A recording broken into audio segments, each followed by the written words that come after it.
Hi, how you doing? And welcome back to another video from Average FPL. Just before we get started, if you do have an ounce of compassion and you're new to the channel, please feel free to subscribe or like the videos. It's really noticeable, especially when you don't have many subscribers. Okay, when somebody does, so it would really appreciate it, and thank you for anyone that's been giving support recently. So yeah, we'll get into this video. It's been a little while, but that is the international break, isn't it? Fantasy league sort of just takes a back seat. There's not really much to do unless you're planning on free hitting or wild carding. And to be honest, the game week before the fantasy league break looked a bit like this, and there wasn't much going on then anyway. I didn't have that many players playing. I obviously captained the correct person in Harry Kane. I got about 35 points, a bit of a red arrow. I think I went down just under 100k, but to be honest, it was above average scoreline, and it just goes to show the impact of captaining the correct person.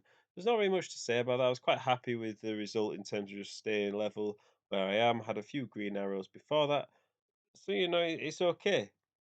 My game week rank was just outside the top 3 million, and that's where we are in terms of overall rank there and overall points. So pretty good. We've not got many game weeks left now for the rest of the season. I've still got my bench boost, which I've been kind of working towards, and I've still got another free hit as well for a double game week coming up. So the fixtures for this game week look like this. Now there is actually a double game week this game week for Everton and Burnley, but they're not exactly the fixtures or the teams you'd want to go heavy on at the moment. Obviously, they play each other, so it depends which side of the fixture you lie on in terms of which team you would back there. Burnley, not exactly big scoring teams. Everton, not exactly in great form. And their other fixture for each team aren't ideal. Burnley at home to Man City. Usually that's 5-0 to Man City. So if you're thinking of getting Burnley defenders in, do you really want that risk? And Everton away at West Ham, you would obviously favour West Ham there. So yeah, I would not spend transfers getting these players in. I think if you've got them already, fine, play them, but there's no real urgency to spend transfers on there. Me personally, I've got one free transfer with 4 million in the bank, but I think I'm going to roll it over to next game week. Um, and set myself a bit more up for a bench boost. I think next week. Um, so yeah, looking at these potential captaincies, you've obviously got Salah at home to Watford. I think that's a great one. I also think Spurs at home to Newcastle could be a favourable fixture as well, and any sort of Chelsea midfielder slash attacker or a Man City attacker, if you can rely on any of the players from those teams to guarantee you get to play, to start, to get good minutes, then they're worth a risk as well. If you're getting into that time of the season, where you're thinking, look, I've got really nothing to lose, I might as well go for it. If I'm ever going to make an increase in the rank, I'm going to have to do something a bit different. Because to be honest, at this stage in fantasy league, you're either playing or you're not playing. What I mean by that is you're not, throughout the season early on, you get people who will sort of pay attention to it and they'll maybe just make a late transfer, just before the deadline if they remember. Whereas at this stage of the season, if your team is sort of not where you want it to be and you're a half-hearted player, you're not a keen person like some of us might be, then you're probably just going to leave it and say, "Oh, I'll leave it for this season. I'll give it another go next season." So yeah, my team this week looks like this, and to be honest, I quite like it. Put the captaincy on Kane. That could easily swap with Salah. In fact, it probably will swap with Salah if I'm being honest. I've still got hold of Trent. Um, when he first got injured, we thought, oh no, hamstring injury, a few weeks. But then when you take into account a couple of weeks for the international break, I think Liverpool didn't have a fixture in the last game week either, in the Premier League.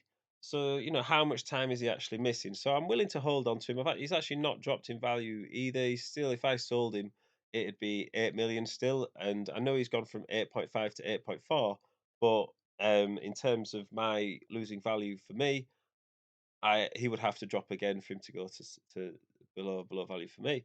So, to be honest, I'm not that fussed. I've got this team, and I've got 4 million in the bank. But I'm not really too bothered about this. I'm happy just to wait because the immediate team's fixtures, the starting 11, they look okay. So I don't really need to make, plug any holes there. The back four, quite solid. Obviously, a Marty away at Man United could go either way. But I'd like to think, Wolves, Aston Villa, I'd take a nil-nil draw there, obviously. And then Chelsea at home to Brentford. You'd hope Thiago Silva plays.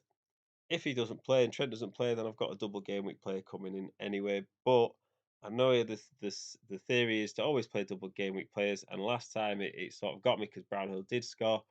But I'm also like, look, Brownhill's not going to score every week, so therefore, I take my chances. He scored one goal this season, I missed it, and that's his goal. It's probably not going to happen again, and I'm willing to be sort of held to account there for when he does score a hat trick or something this weekend.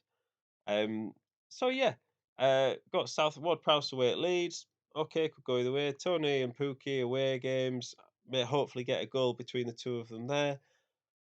But yeah, I don't really see any urgent problems with this team. But let me know what you think. I'm happy to roll a transfer, but if you think there's a player that should be moved on immediately now, or there's someone else that I absolutely have to get in, bear in mind I've got 4 million in the bank. Please let me know. If you've got any questions about your teams, feel free to ask. I try and check the comments to try and respond to people with my advice for what it's worth. Um, and yeah, just thanks for the support on the channel. Good luck this game week. Hope you smash it. And thank you very much for listening. I will see you in the next one.